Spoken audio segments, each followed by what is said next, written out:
Honestly, I'm not doing this again.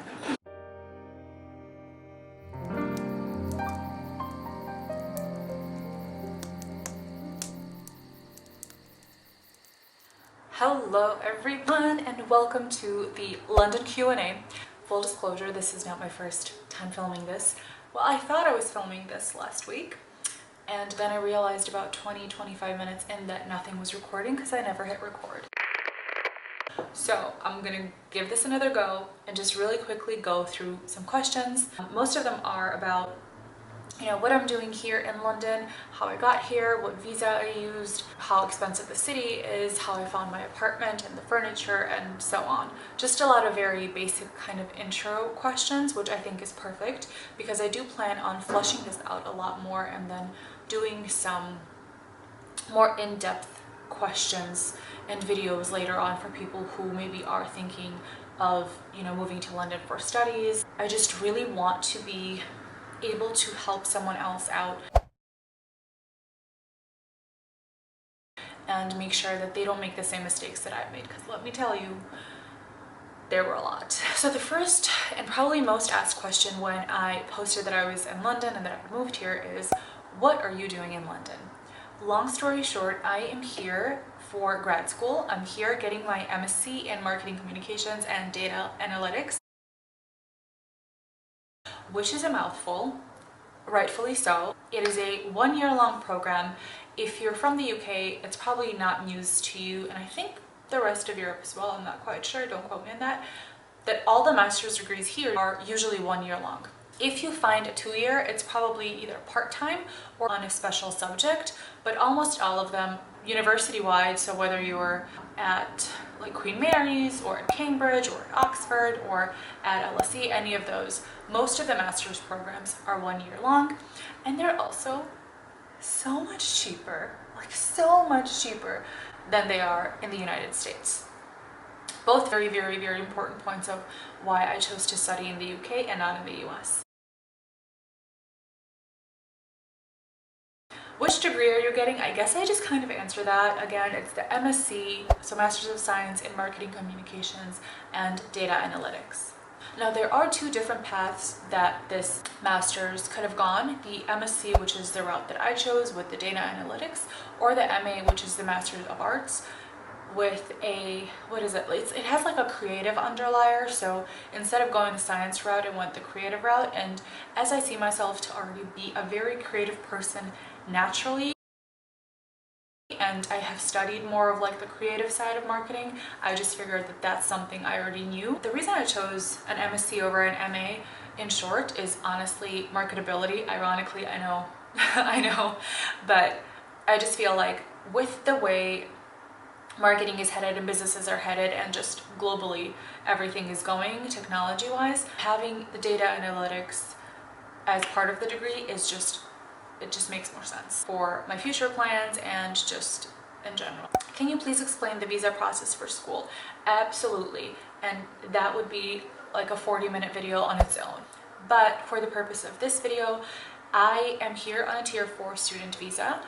You get those through the end of your degree, and I believe right now you can get, I think, 2 additional years after you graduate from the UK. With Brexit going on, so many laws are changing and shifting, so I would definitely double check that before taking my word for it. But my visa expires in January of 2022. My program does not run that long, but it's nice to know I have that buffer time, and then I can also go ahead and apply for that extension at the end should I want to. Now the next question is, how long do you plan to live in such a beautiful place? If I'm being quite honest with you, I would live here forever. I would live here forever. If I could move all of the people that I love here, I would never move away from London. However, that's not the reality. Like I said, my visa expires January 2022. My program is actually done September of 21, so next year. I am probably either leaving the UK in July, which is what I don't want to do, or in September or November. It all honestly depends on, you know, finance. London is not inexpensive, and even though I've been budgeting like I've never budgeted before, I'm budgeting to the point where it makes sense, you know, that obviously I'm not overspending, but I'm also able to enjoy the city that I live in, the country that I live in, and hopefully at some point the travel. But at the same time, you know, I don't want to shut myself in and not go anywhere and then be able to stay a few extra months longer but not really experience anything. So we'll see what happens. We'll also see what happens globally. Obviously there's still a global pandemic going on. Who knows what's going to happen with COVID. I don't think that the universities will close because they've all kind of made that jump to virtual and are prepared to deal with it should they have to, but it is a very touch and go time right now. So the short answer, I guess, is either July 2021, September 2021, or November 2021, which is when graduation happens. So I don't know, it'll be interesting to look back at this video then and see what actually happened, but that's kind of where I'm at right now. The next question is London expensive? Honestly, this very, very heavily depends on two things. One, where you live currently, and then two, what you deem to be expensive. I say this because I moved here from Chicago, and Chicago is not an inexpensive city by any means. So for me, it really wasn't that big of a jump. And then two, I could see a $2,000 studio being expensive. You could see a $2,000 studio being super cheap. So it just depends. But I think that the best thing I can say as far as this is concerned, expenses, is to go and Google, what is it called? I don't remember what it's called, but the best thing that I have done and has really helped me transparently figure out how the costs are is go to this website, type in your current city, and then type in the city that you're planning to move to. Now this can be just within America, outside of America, anywhere in the globe, and it's so helpful because you get to see those numbers. Like for example, real estate is way more expensive here. Now I have never paid this much for an apartment, and I've always lived in 2 bedrooms. So even at market value, those were cheaper or priced the same as this studio here. But I knew that. I knew, you know, what the differences were going to be because I did so much research before even really making the decision to come here, because I wanted to make sure, again, that I would be able to do it comfortably and I was not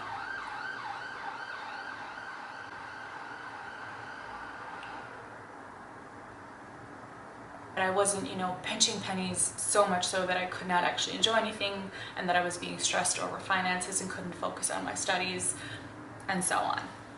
But just as real estate is really expensive, groceries are much cheaper. I find that I'm spending way less on groceries and getting much better product, you know, fresher fruits, fresher vegetables, just better all around quality of food. I kind of messed up the first time I did my like big grocery shop. I had to toss quite a few items, which makes me sad because I hate wasting food, but I forgot that there are not as many additives and preservatives in the food here, so it goes bad a lot faster. But to go back to the question, it is an expensive city. I wouldn't say it's not, but I think that if you do all of your research and if you plan accordingly, you'll be fine. So the next question is, how and where did you get your furniture? The best part about this apartment is that someone created it for me. Not actually, but that's how I feel, because as you've seen, like if you've, you know, followed me for a while, or if you know me personally, you know that this entire space has essentially been created for me. Like it's my style through and through and through.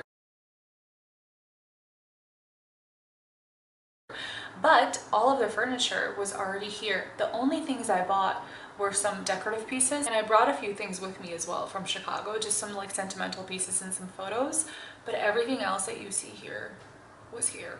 So I'll go more in depth on all of that in the studio tour, which is coming soon.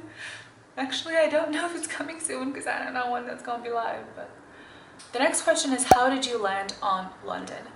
Honestly, I have always, since I can remember, had this absolute just connection and pull to London. I don't know why. All of my best friends know this, like, to be a fact. I've always had just a feeling that I need to be here, that there's something that I'm supposed to be doing here, that some kind of higher purpose is here. And I understand that that sounds absolutely ludicrous, but I can't explain it. It's always been London. Like, I explored Vienna for a little bit because my mom was like, well, you know, they have all of these great graduate schools in Vienna and blah, blah, blah. And it is an absolutely beautiful city. And I think they won like best quality of life a billion times, but it's not London. So yeah, how was moving during Corona?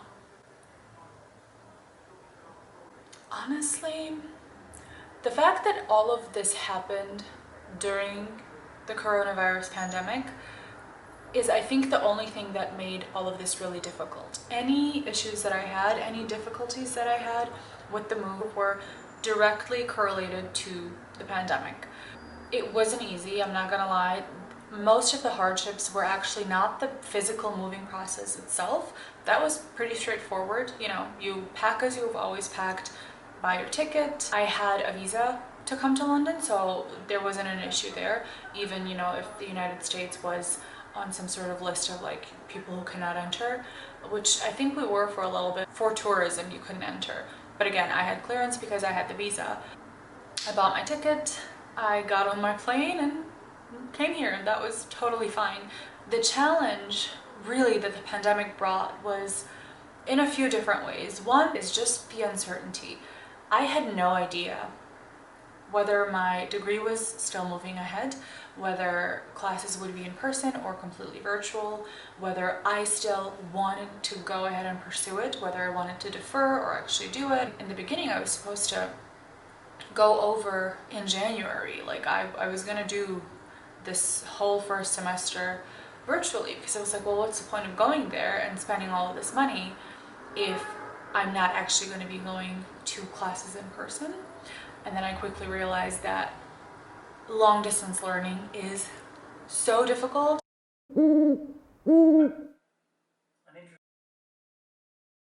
It was really, really stressful, so I didn't do it. The whole visa process was hard because obviously all of the government offices were shut down. I couldn't get an appointment to get a visa.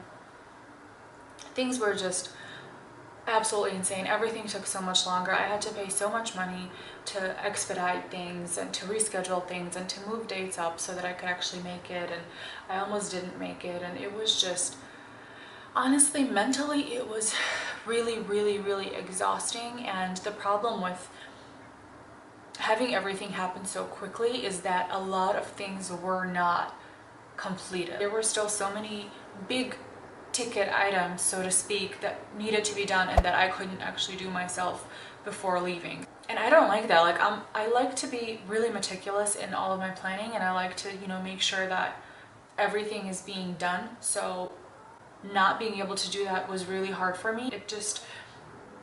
A lot of guilt came with that, and it was just not a good time. My first week of coming here and having moved here was honestly one of the hardest weeks of my life, and I don't say that lightly. And if you know me personally, you know that if anything, I kind of minimize things. I'm never really one to fluff things up. So me saying that really means that it was not easy at all. But because I knew why I was here and I knew what the bigger picture was, and I just had that end goal in mind, I was able to get myself through that first week, and it's been smooth sailing, thank God, ever since. But that was a really difficult time. And then obviously, you know, not being able to see everybody and say goodbye to everybody.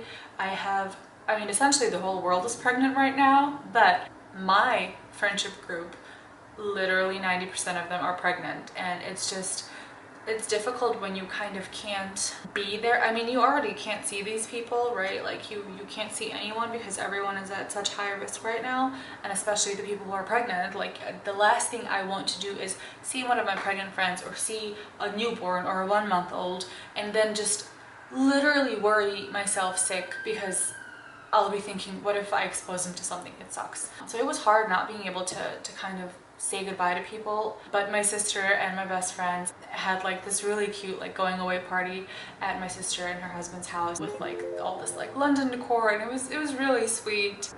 So we did do something, but it was just tough to navigate through all of that. Like it's just weird. It's a weird year. I'm kind of answering the next question. Sorry, what was the hardest part? So I've been like going off of that.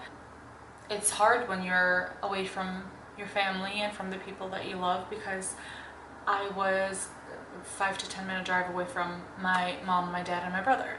I was a 20-minute drive away from my sister. Like my closest people lived in essentially a 30 to 40, some an hour drive from me. So I think it's hard, especially with my parents because they're older. It's really difficult.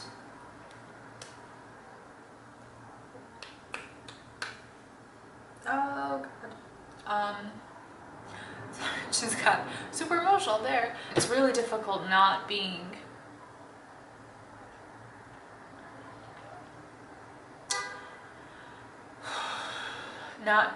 in driving distance should something happen, but at the same time life is just so unpredictable that even if you live with your parents or, you know, with whomever, something could happen. So I think that you have to risk certain things sometimes. You have to really think of where you want your life to go and what you want to do with it, if that makes sense. And you know, my parents are so supportive, thank God, and they also love the idea of their kids living in Europe, so they're definitely like, just go, you know, just go.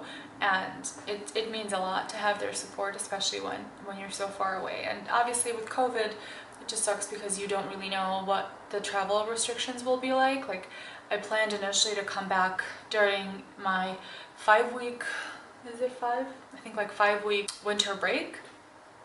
But now I don't know, because if I leave, I don't know if I'll be able to come back or not. So it sucks. Not to minimize what the hell is going on right now, but it's okay. How did you find your apartment? On to much lighter topics. I actually found this apartment on Rightmove, which is one of the UK's apartment search websites, and I literally every single day when I wake up and look at these beautiful windows, thank the lucky stars and whatever force has led me to this place, because again, it's just everything. For just comparison purposes, I will go ahead and put some photos here of the other apartments that were in my budget.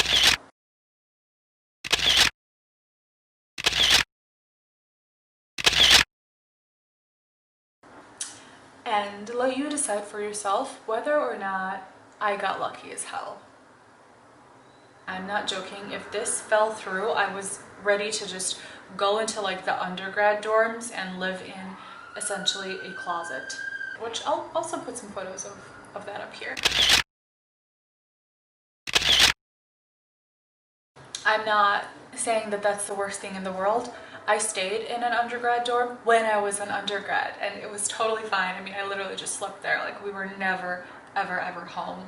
But as a 32-year-old graduate student, I really didn't want to be sharing a kitchen, having a toilet that kind of looks like it's, you know, on an airplane, and just having this tiny, tiny space, especially because I knew I was going to have to self-isolate.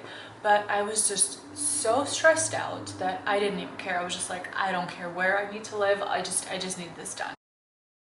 So when I found this place, somehow I ended up being, I think, the first person to inquire about it.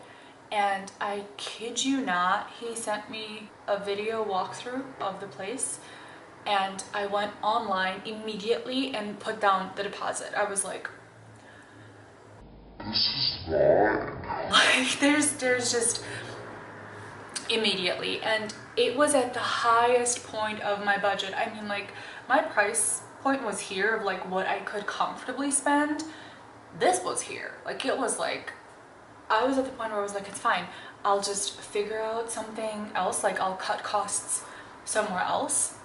I'm gonna make this work because of the location, because of the amenities that come with it, because of the way that it looks. Like it was just ticking all of my boxes. So I was like, I'm gonna make this work, it doesn't matter. Then he tells me to make an offer.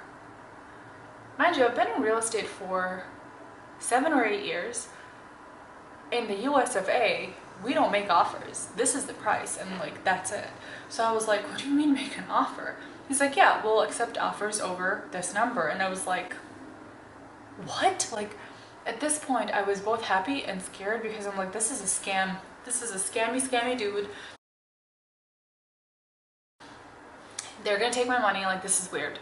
But I was like, okay. And I threw out a number which was 80 pounds per week cheaper than the rent was supposed to be. So that's about 300-ish pounds a month cheaper, which is about 420 maybe dollars cheaper a month. Are you, what? Lo and behold, they accepted. Like they accepted, and I had to send 6 months of rent because I'm an international student. I had to send 6 whole months of rent over, because obviously I don't have a UK like credit score. I don't have a UK credit score. I have no one from the UK to vouch for me, so I had to do that, which was so much fun. No, I googled the agency left, right, and center. I googled the agent that I was working with. I googled everybody. It just seemed way too good to be true. You know what I mean? Kismet. Next, actually that's it, which is fantastic because I have my seminar in 12 minutes, so I'm gonna go and grab some kind of food because I'm just so hungry today. Like I'm starving. I hope that this helped. If you're still here watching, honestly, thank you so much,